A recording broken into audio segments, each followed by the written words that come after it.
What's up, guys, and welcome to another video. And today we are What's up, guys? Welcome to another video. And today we are reviewing. Oh my god! Come on! There.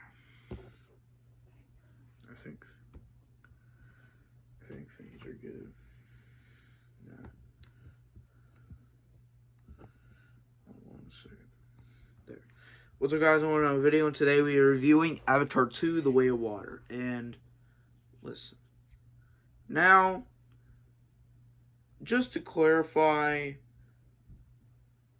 I liked the first Avatar movie.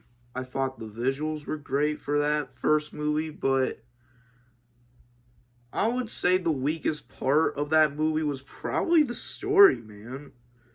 Like, I would say the story wasn't great, but visually, 10 out of 10. The story, I'll give it like a 5 or a 6. And Avatar 2, in my opinion, I thought Avatar 2 was, in my opinion, I thought it had a much better story, I feel like. First of all, the movie looks even better than the original. Alright, I've gone on to say it, but first of all, I liked the main villain, because the main villain of the first movie comes back in the sequel, which is part 2, as an avatar. On paper, I thought it sounds super dumb, but when I really come to think about it, I thought he was a much more intimidating villain in this movie than like in the first one. I thought he was a much better villain in here. Like, honestly, man, like, I thought the villains were better, honestly. Like, I love how this movie just simply shows the true dark side of humanity. Is what makes this movie sad is that there are actual humans in history that would willingly do something like this. And that's sad, you know? And now, obviously, my biggest concern for this movie was the runtime, which was 3 hours and 12 minutes. Man, I swear that this movie probably took me like... I watched the first half the other day, right? This one day.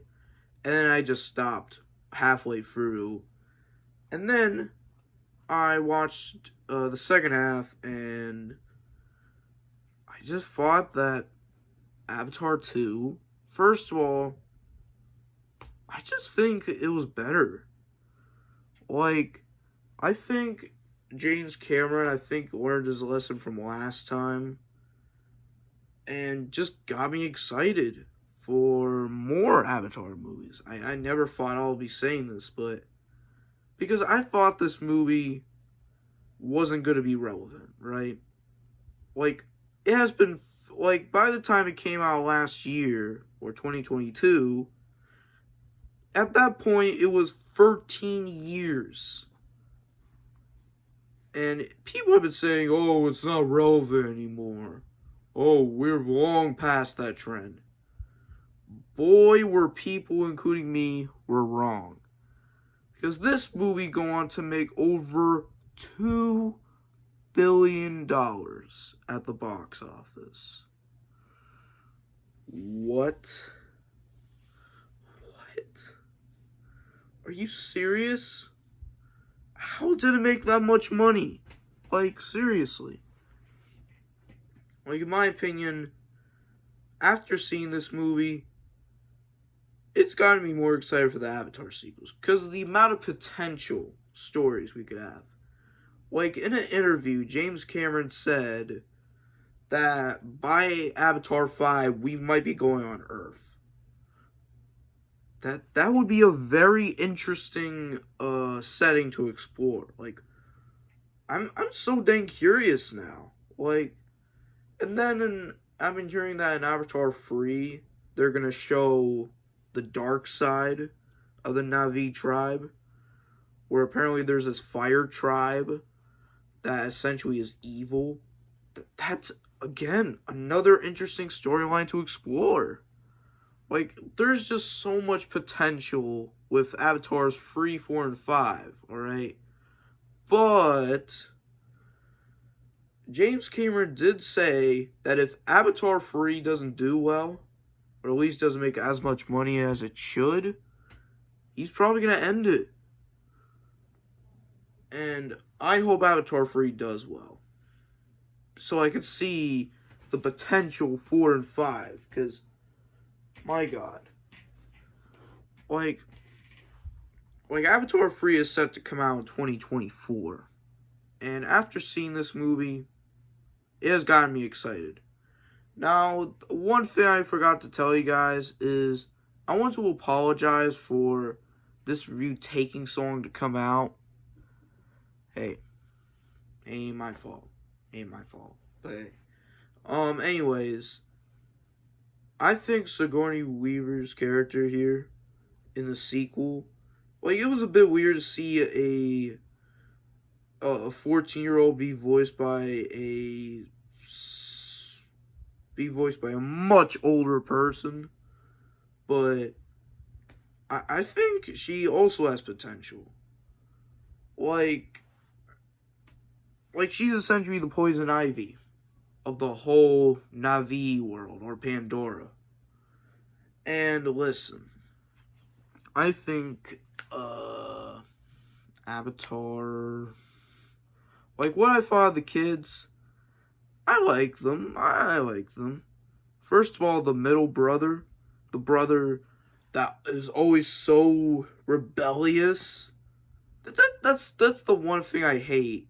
That's the one cliche I don't like, is the whole rebellious kid. Like, this kid just got on my nerves, man. He was like, I'm going to be so rebellion. Bro. And even Jake Sully here was like, kid, just, you've done enough. I agree. Like, this kid definitely has a long way to be less annoying, but yeah. I thought the daughters were also pretty, I liked. And is it weird how in this movie, like, almost every single original character from the original has, like, some sort of kid? Like, what? And even the villain has his own kid. And speaking of which, I think Spider might potentially become a villain. You know? That's what I think. He might. And speaking of which, Jake Sully's like wife here, man, after the death of her son, she straight up went on a murderous rampage. And it has kind of been hinted that she might have that she would willingly, like, kill Spider here. That is so messed up. And poor Spider. Like, this kid just cannot catch a break. And even when he's being tortured, none of Jake Sully and his family don't ever, like, even help to help his kid. So messed up. And overall, I think this movie, was better than the first one, in my opinion. That's just my opinion. Okay? Now, I want you guys to stay tuned for more movie reviews. And I'll see you guys in the next one. And peace. And by the way, that one brother was just there. He was just there, just to be killed off. So yeah, just want to let you guys know that. And peace.